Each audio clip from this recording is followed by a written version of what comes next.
सोचिए, एक लड़की जिसने प्यार के लिए सब कुछ दांव पर लगा दिया, शादी, समाज और परिवार की परवाह किए बगैर वो सिर्फ अपने पार्टनर के साथ ज़िंदगी बिताने का सपना देखती है। लेकिन हकीकत वही पार्टनर जिसे उसने अपना सब कुछ माना, भीड़भाड़ वाली सड़क पर सबके सामने उसे गोलियों से छलनी कर देता है। अब सवाल ये है, क्या ये सिर्फ धोखे की कहानी थी या फिर एक जुनूनी प्यार का खौफनाक अंजाम? दोस्तों, ये केस आपको अंदर तक झकझोर देगा और वीडियो के अंत तक बने रहिएगा, क्योंकि इसमें एक ऐसा ट्विस्ट सामने आएगा जो शायद आपने सोचा भी नहीं होगा। लेकिन उससे पहले अगर आप चैनल पर नए हैं तो नीचे दिए सब्सक्राइब बटन को दबाना मत भूलिएगा और नोटिफिकेशन बेल ज़रूर ऑन करिएगा, जिससे आप ऐसे ही सस्पेंस और क्राइम से भरी रियल स्टोरीज़ को मिस ना कर दें। ग्वालियर की सड़कें हमेशा चहल पहल से भरी रहती हैं। लोग आते जाते हैं, दुकानें खुली रहती हैं, बच्चों की आवाज़ें गूंजती है। लेकिन 12 सितंबर 2025 की दोपहर कुछ ऐसा हुआ जिसने उस भीड़भाड़ वाले शहर की रफ्तार को अचानक रोक दिया। रोप सिंह स्टेडियम के बाहर का नज़ारा ऐसा था कि वहां मौजूद हर इंसान की रूह कांप उठी। लोगों ने अपनी आंखों से वो मंजर देखा जिसे शायद वो ज़िंदगी भर भूल ना पाएंगे। उस सड़क पर खड़ी थी नंदिनी, एक खूबसूरत, हिम्मती लेकिन अंदर से टूटी हुई लड़की। और ठीक उसके सामने था अरविंद परिहार, वही शख्स जिसे कभी नंदिनी ने अपना सब कुछ माना था। दोनों का रिश्ता एक कहानी की तरह शुरू हुआ था, लेकिन धीरे धीरे ये कहानी प्यार से निकलकर शक, झगड़े और अदालत के चक्करों में फंस गई। कहा जाता है कि 2023 में दोनों ने आर्य समाज मंदिर में शादी कर ली थी, लेकिन असली सच ये है, नंदिनी भी शादीशुदा थी और अरविंद भी। यानी ये रिश्ता शुरू से ही विवादों में घिरा हुआ था। प्यार की जगह इस रिश्ते में सिर्फ तनाव, शक और एक दूसरे पर आरोप प्रत्यारोप रह गए। कभी नंदिनी पुलिस के पास जाकर कहती, अरविंद ने मेरी जान लेने की कोशिश की, लेकिन फिर कुछ ही दिनों में वो केस वापस ले लेती और फिर किसी नए झगड़े के बाद नए आरोप लगाती। और दोस्तों, घटना से ठीक 3 दिन पहले नंदिनी ने एसपी ऑफिस जाकर एक लिखित शिकायत दी थी। उसमें साफ साफ लिखा था, अरविंद ने मुझे धोखे से शादी का झांसा दिया है, वो मुझे लगातार परेशान कर रहा है। उस शिकायत के बाद सबको लगा कि अब शायद नंदिनी सुरक्षित है, अब शायद पुलिस उसे बचा लेगी। लेकिन उन्हें क्या पता था कि असली तूफान तो बस आने ही वाला था, एक ऐसा तूफान जो नंदिनी की ज़िंदगी के लिए हमेशा ख़त्म कर देगा।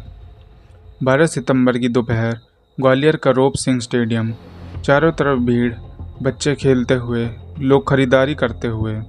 लेकिन अचानक कुछ ऐसा हुआ जिससे पूरा इलाका दहल उठा।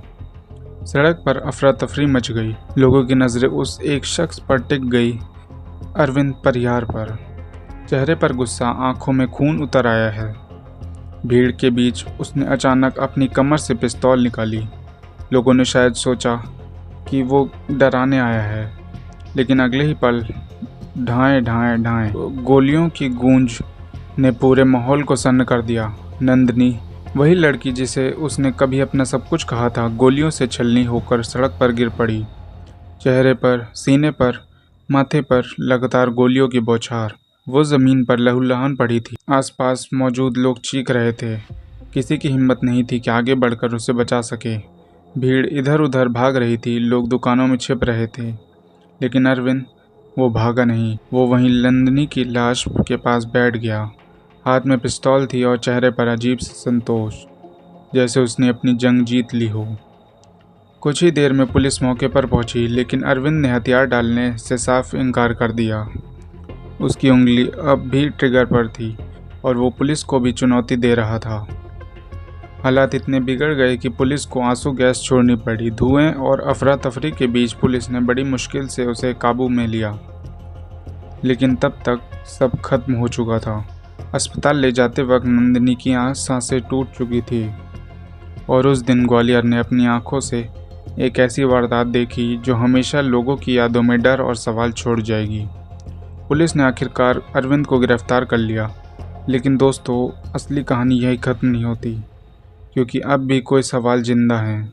क्या अरविंद ने ये सब सिर्फ शक और जुनून में किया, या फिर नंदिनी की लगातार शिकायतों के पीछे कोई और बड़ा सच छुपा था?